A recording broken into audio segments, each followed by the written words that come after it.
Olá a todos, sejam mais uma vez bem-vindos aqui ao nosso canal e na aula de hoje a gente vai dar sequência com o conteúdo de análise química instrumental, ok?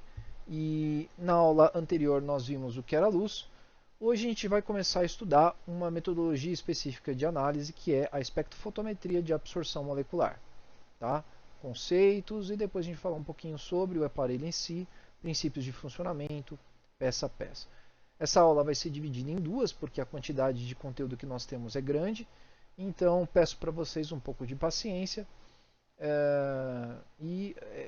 continuem acompanhando aí com o material que foi fornecido na plataforma. Tá bom? Bom, então vamos lá. Então, a espectrofotometria, pessoal, é uma análise que ela tem lá uma grande utilidade para o químico, né?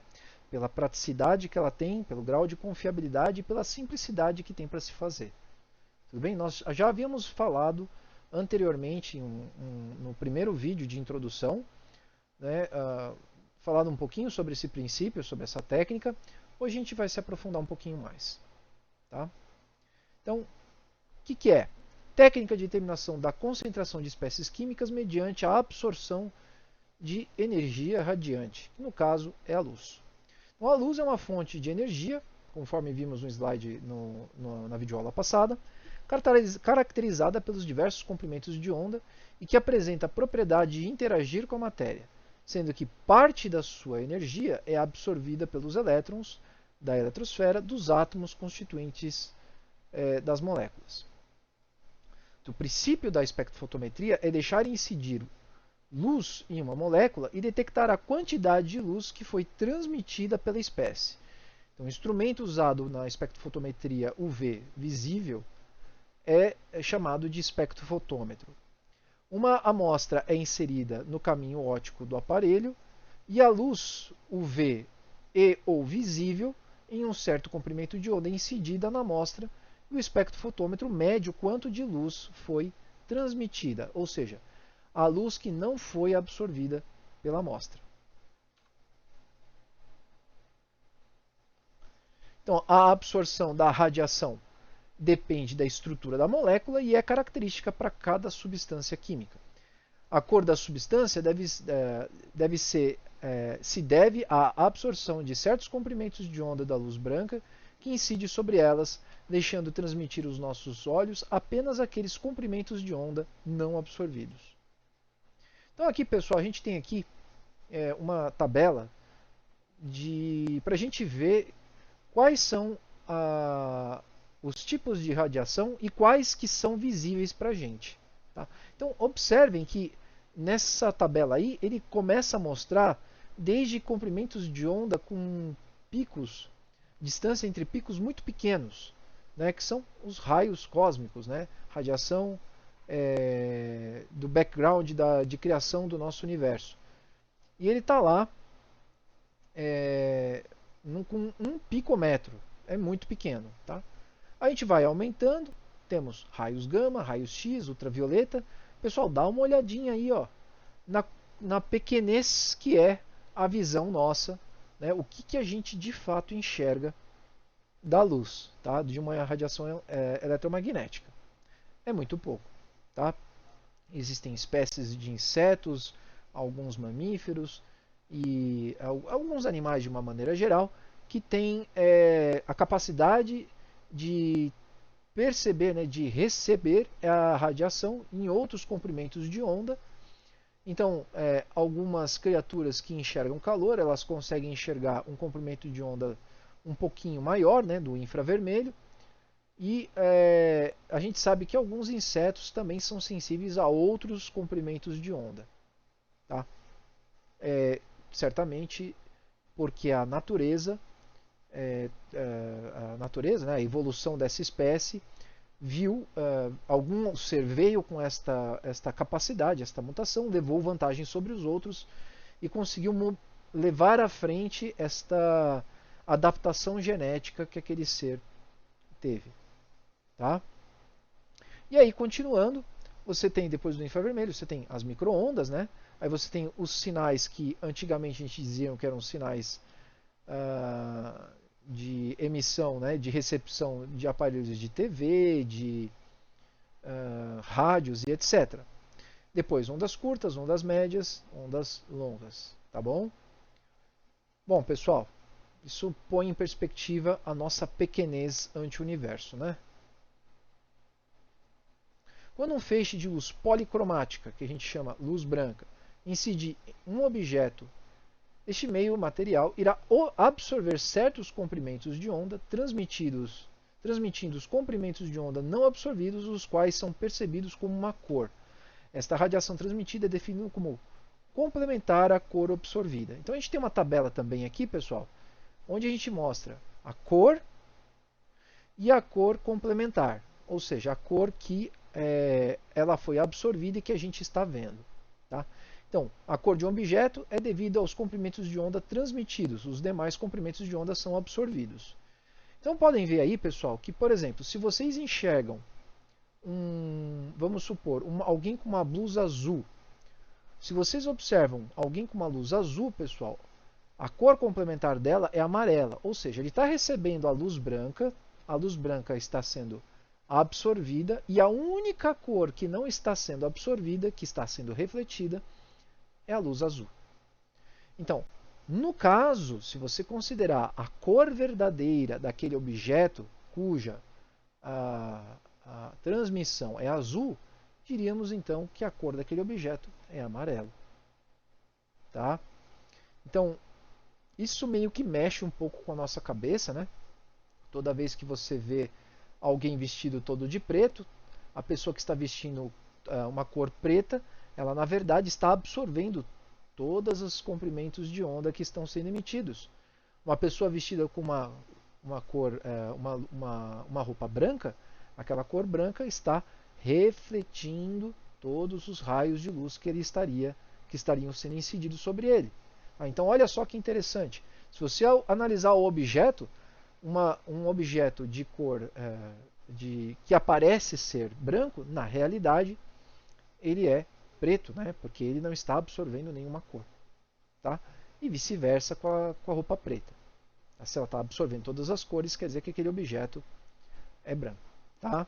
Algo para se pensar. Né? Então tem aí alguns complementos. Isso vai ser útil, tá, pessoal? Em algumas metodologias no futuro, vocês vão ver que é possível que a gente determine alguns comprimentos de onda, já pré-determine alguns comprimentos de onda, com base na cor do analito. Então, sabendo que, por exemplo, o analito é azul, né, a gente já consegue imaginar que, bom, se ele é azul é porque ele está refletindo a cor azul, logo, não é inteligente eu emitir uma radiação na cor azul. Então, sais de cobre é um grande exemplo, vários sais de cobre são azuis, né, ou pelo menos esverdeados. E aí você pode, por exemplo, imaginar, bom, se ele está refletindo azul, quer dizer que o azul ele não absorve. Que cor que ele está absorvendo? O amarelo. Então, se a minha amostra tem uma cor azul, a cor que eu devo incidir sobre ela provavelmente será o amarelo. Obviamente não se trata de uma regra, mas é uma boa maneira de a gente começar o nosso raciocínio. Tudo bem? Então, quando o feixe de radiação eletromagnética atravessa uma camada transparente de um material, certas frequências são absorvidas. Nesse processo, a energia eletromagnética é transferida para o átomo, íons ou moléculas que compõem a amostra. A absorção promove essas partículas do estado fundamental para um estado mais excitado de energia. Então, a quantidade de energia de radiação incidente que não é absorvida, ela é transmitida da solução. Tá? Então eu tenho aqui, pessoal, vou até pausar o vídeo um instante. Muito bem, então tenho aqui uma apresentação que vai ajudar a gente. Então vejam aí como é que funciona. Né? A gente tem aqui, inicialmente, o núcleo do átomo, né? E um elétron, tá? Que está orbitando na sua camada de valência normalmente. Em um dado momento, a gente adiciona luz, tá? E ocorre o fenômeno da absorção. E esse elétron ele migra de uma eletrosfera para uma outra órbita mais longínqua. Isso porque ele está absorvendo energia. E existe uma relação entre energia de ionização e energia recebida, permite com que esse elétron seja um pouco menos atraído pela força nuclear exercida sobre ele, e ele acaba orbitando uma órbita superior. Tá? Em determinado momento, então, ele está lá orbitando, e o que acontece no relaxamento? Quer dizer, a hora que a gente para de emitir a radiação. Então, a hora que a gente para de emitir a radiação, esse elétron ele vai então liberar energia. E essa energia é uma luz. Tá? E aí, nesse momento do relaxamento, ele volta para a eletrosfera, né, para a órbita padrão dele, e ele dá sequência e continua, continua lá a órbita dele. Tá ok? Ok, então dando sequência, o que seria então a absorção da radiação? Né? Um cromóforo, ou um grupo cromóforo, é a parte ou conjunto de átomos de uma molécula responsável pela sua cor. Substância que tem elétrons capazes de absorver luz na região do visível. Então, um exemplo de grupos cromóforos, duplas ligações entre nitrogênios, né, sigma e pi, aí como exemplo no corante vermelho do Congo. Tá? Então, isso é um exemplo de um grupo cromóforo. E é ele que a gente vai acertar, que é ele que a gente vai procurar. Um feixe de luz com intensidade que a gente chama de P0 é incidido sobre uma região de uma solução que contém um átomo capaz de absorver parte dessa radiação. Após passar pela região, ele terá uma nova intensidade que a gente chama de P, ou P1, menor que P0, porque parte da radiação foi absorvida. A nova intensidade, que é transmitida, é então medida pelo detector. Como P depende de P0, há de se garantir que P0 é sempre igual nas diferentes medições. A intensidade de P depende da intensidade de P0, da concentração dos átomos na região, da distância percorrida pelo feixe luminoso, do comprimento de onda que incide e, é claro, do tipo de átomo ou molécula. Mede-se a razão P sobre P0 e esta razão é chamada de transmitância. Pessoal, anotem isso no caderno, nós vamos fazer um cálculo com isso mais tarde. Tá? Transmitância, então, é definida como a potência que passa sobre a potência inicial. Utiliza-se também a porcentagem de transmitância, onde a porcentagem de T, que é 100T, e aí falamos em porcentagem como zero sendo nenhuma luz é transmitida, e P100, né, ou P1, T1, é como a transmissão plena, tá? Ou seja, nada é absorvido. Os valores de T então vão de 0 a 1, e no caso da porcentagem vão de 0 a 100. Então, o gráfico que a gente o gráfico que a gente obtém de transmitância, pessoal, ele é um gráfico que ele não é muito ergonômico de se trabalhar, né? A transmitância ela não é uma relação linear com a concentração, mas uma relação exponencial reversa. Então, observem aí o caminho que a curva faz, e a gente tem aí que a transmitância é 10 elevado a K menos K vezes C. Tá? Então, essa seria a fórmula da transmitância. Alguns fatores, como pequenas dispersões e reflexão da radiação da cubeta na solução, podem prejudicar a amostra.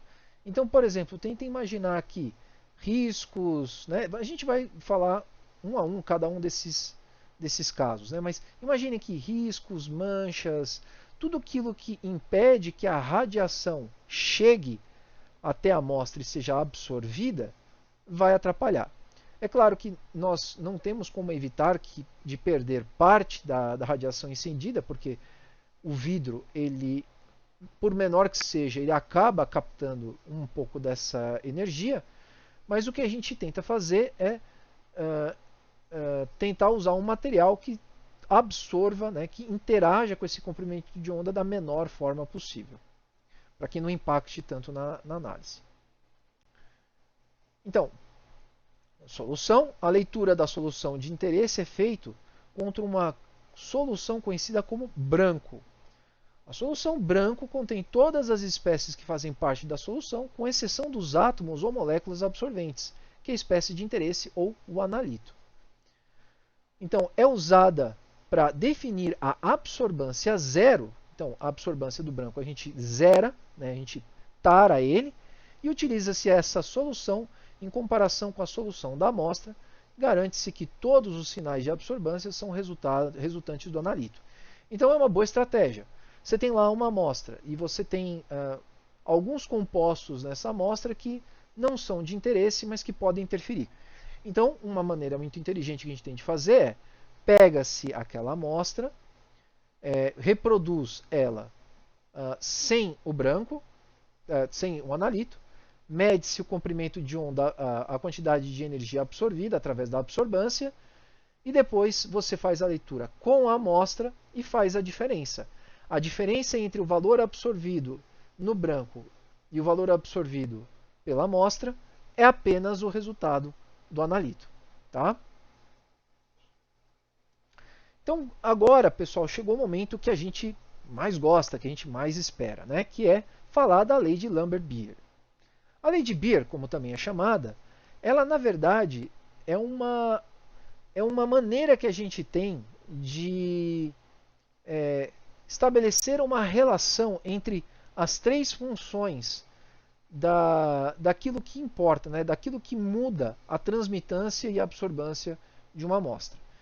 Então vamos lá. Em certas condições, a intensidade da luz é transmitida obedece à lei de Lambert-Beer, como mostrado na equação a seguir. Então nós temos aí que a transmitância é I sobre I0, que é igual a 10 elevado a menos ABC. Né?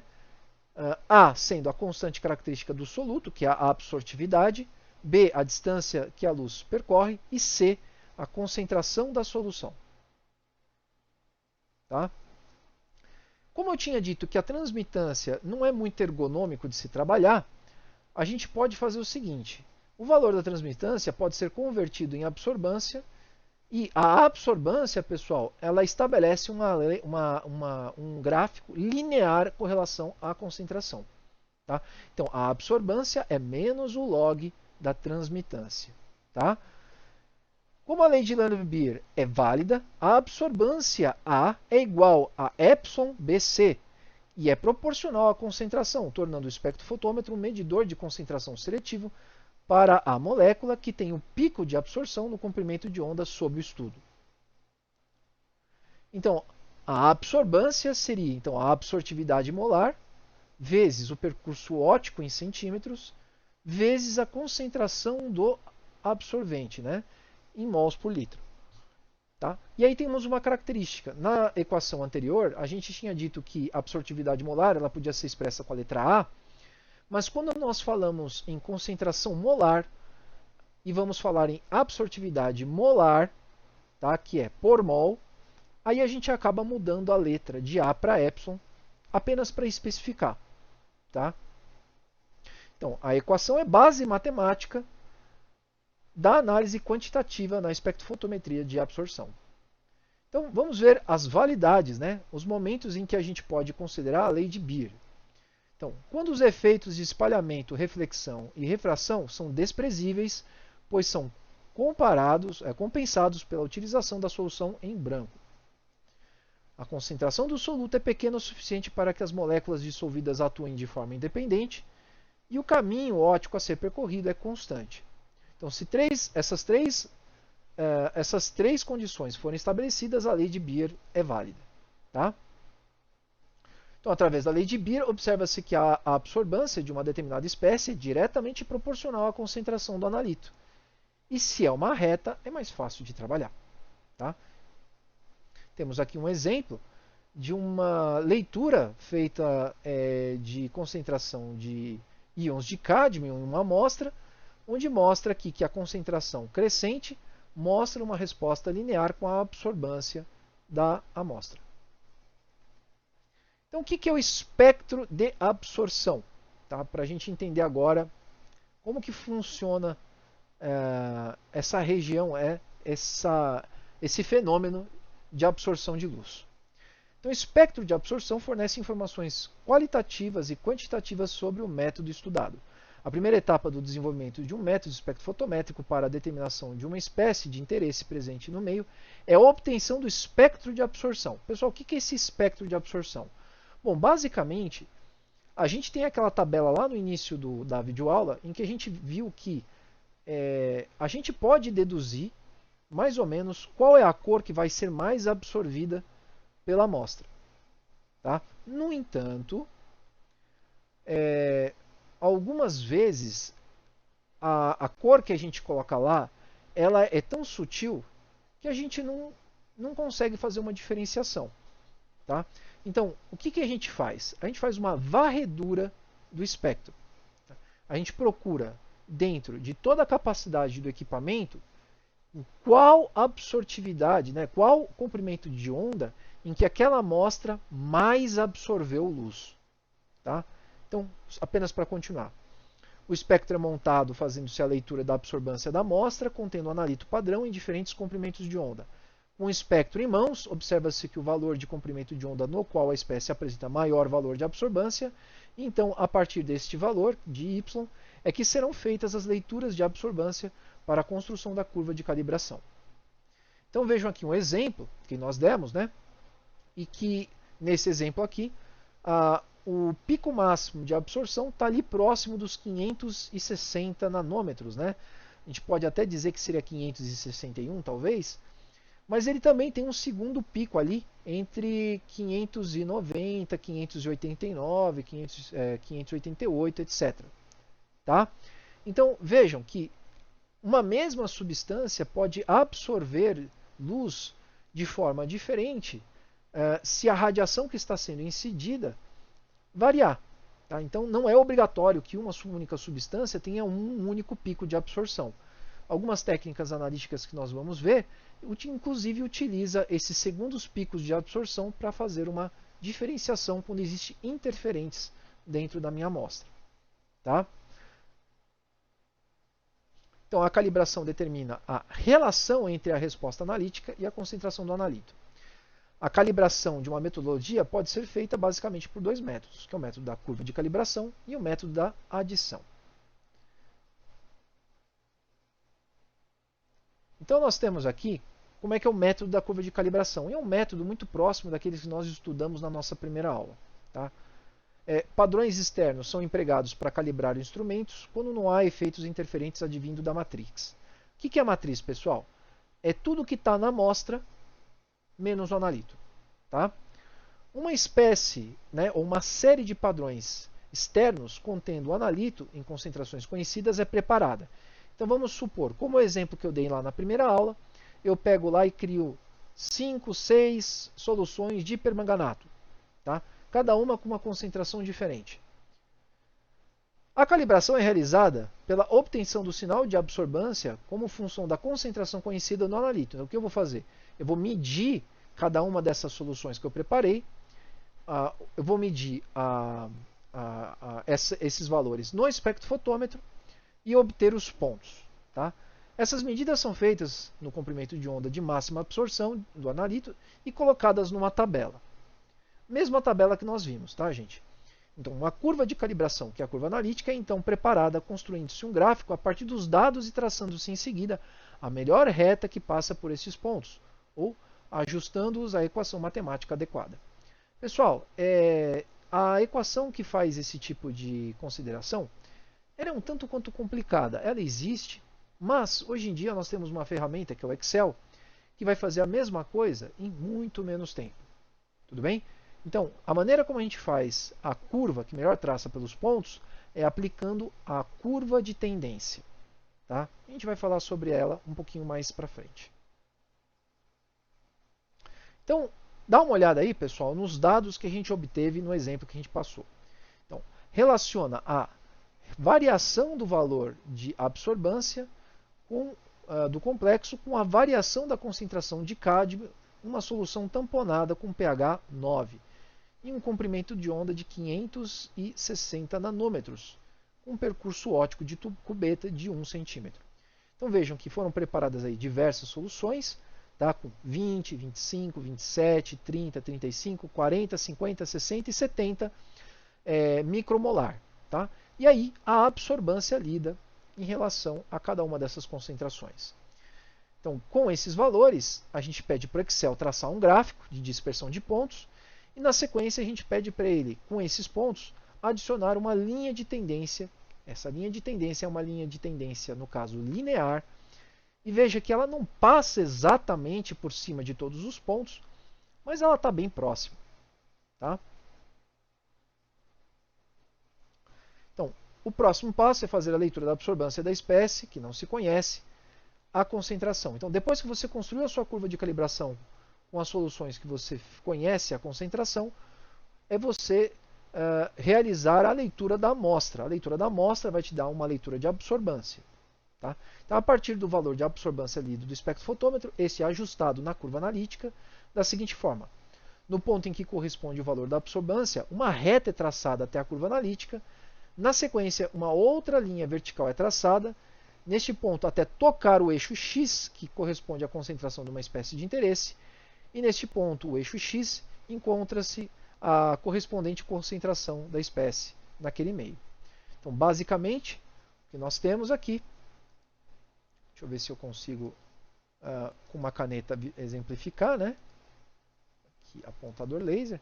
Temos aqui uma amostra que foi lida aqui, que teve a absorbância em 0,150, tá?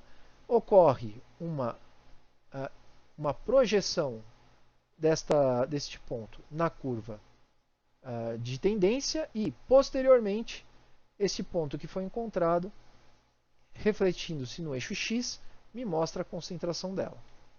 Tá? Exatamente como nós fizemos na primeira aula. Tá?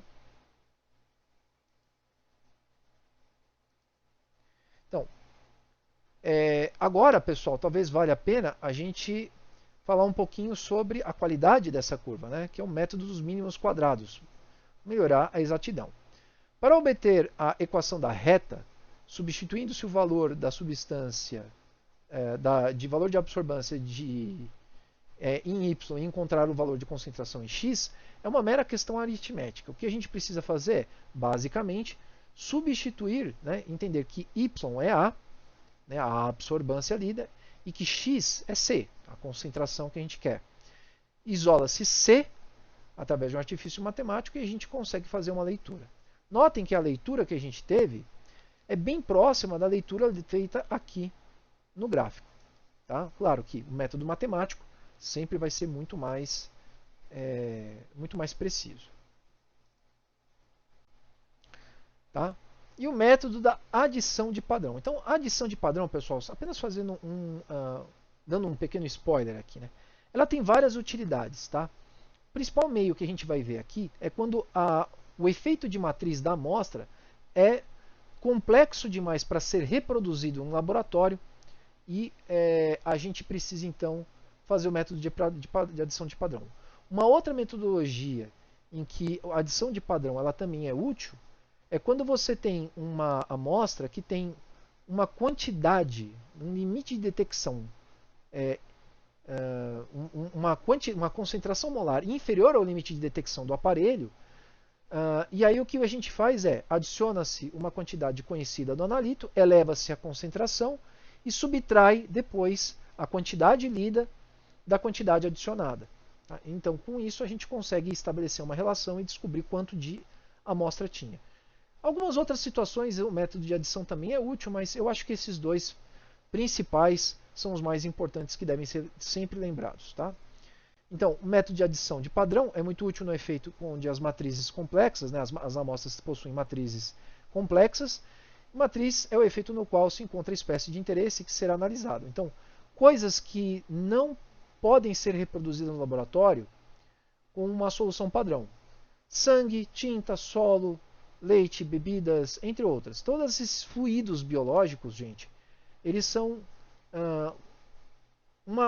um resultado de muitas variáveis.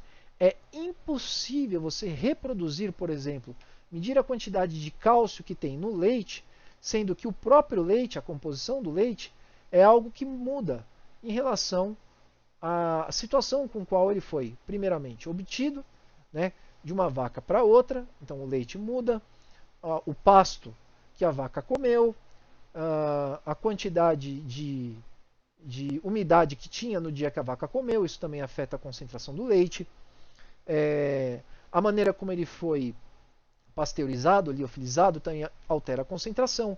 Então é impossível a gente reproduzir com precisão num laboratório tudo aquilo que a gente tem no leite que não seja um analito de interesse. Por exemplo, no caso eu falei o cálcio. Tá? Então, torna-se inicialmente uma alíquota. Então, como a gente resolve? Né? Torna-se inicialmente uma alíquota do volume conhecido da amostra e faz-se uma diluição de um certo volume final e mede-se a absorbância. Em seguida, torna-se outra alíquota da amostra do mesmo volume e adiciona-se um certo volume de solução padrão de concentração conhecida e dilui-se ao mesmo volume final e mede-se a absorbância. Este último procedimento é realizado mais algumas vezes com concentrações diferentes da amostra, né, e da solução padrão, e de valores de absorbância são medidos e listados em uma tabela. Os seguintes valores tabelados são colocados em um gráfico e a reta é extrapolada até tocar o eixo X. O que quer dizer, pessoal? Como a gente está adicionando quantidades conhecidas do nosso analito, no eixo Y, o nosso coeficiente linear ele vai subir. Pessoal, ele subindo, esse incremento que houve é justamente a quantidade que foi adicionada.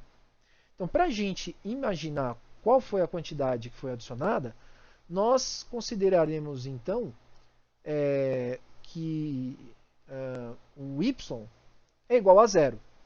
Tá? E aí a gente consegue fazer uma relação entre x e o coeficiente linear.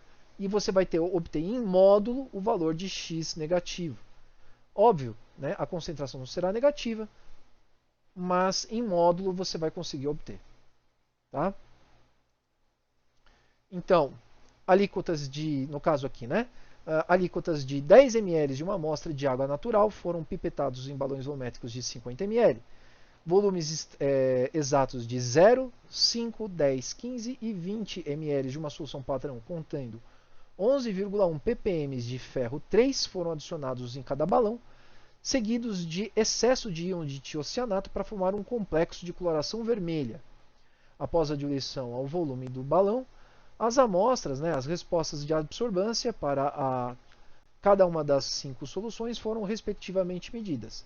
0,240, 0,437, 0,621, 0,809 e 1,009.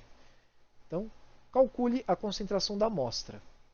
Então vejam que nós temos aqui exatamente aquilo que eu tinha dito, né? Um gráfico se constrói, existe uma alteração do coeficiente linear pela adição que nós temos das soluções padrão de analito, e o momento onde ele cruza um eixo X em módulo é a concentração. Tá? Então, o que nós temos que fazer aqui, né, que quando ele cruza no eixo X, pessoal, a absorbância a gente considera ela zero. Quando a gente considera zero, a gente fica com uma expressão dizendo 0 é igual 0, de acordo com a equação mostrada, 0,1721x mais 0,2412. Tá? E aí ele mostra um R quadrado. Pessoal, esse R quadrado é a mesma coisa que eu tinha explicado anteriormente, em outra oportunidade. Ele é o quão bom esses pontos estão. Tá? Ele mede a distância média de cada um dos pontos em relação à curva de tendência. Situação ideal é 1. Tá? Aqui está bem próximo de 1. Eu diria aí que uma curva com pelo menos 2 noves, né? 0,99 já é uma curva suficientemente boa para a gente trabalhar. Tá?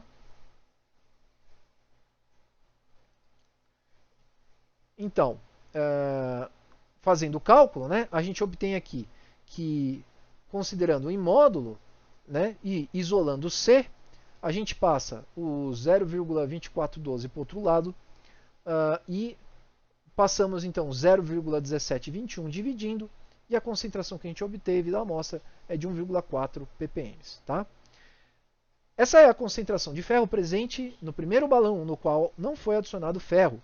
Após a diluição, foram diluídos 10 ml da amostra de água em um balão de 50 ml, ou seja, o fator de diluição é de 5, ou seja, 50 para 100, desculpa, 50 para 10, ou seja, a amostra encontra-se 5 vezes mais concentrada do que o que foi lido.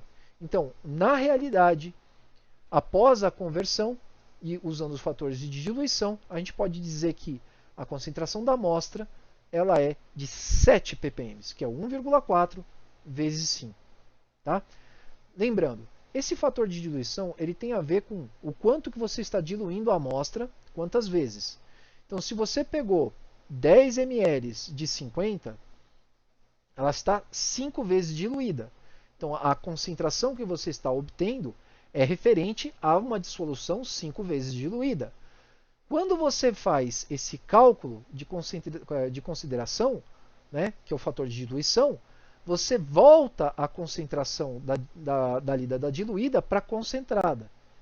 Então, se ela estava 5 vezes diluída e o valor obtido foi de 1,4, dá para imaginar que a amostra original, que é 5 vezes mais concentrada, ela vai ser 5 vezes a concentração obtida. Ok? Pessoal, eu vou encerrar esse vídeo por aqui. E no próximo vídeo eu vou começar falando sobre mistura de cromóforos, tá? E vou dar sequência nas metodologias. Essa aula é um tanto extensa, né? Então, por enquanto, por hoje, é só. Um grande abraço e até a próxima.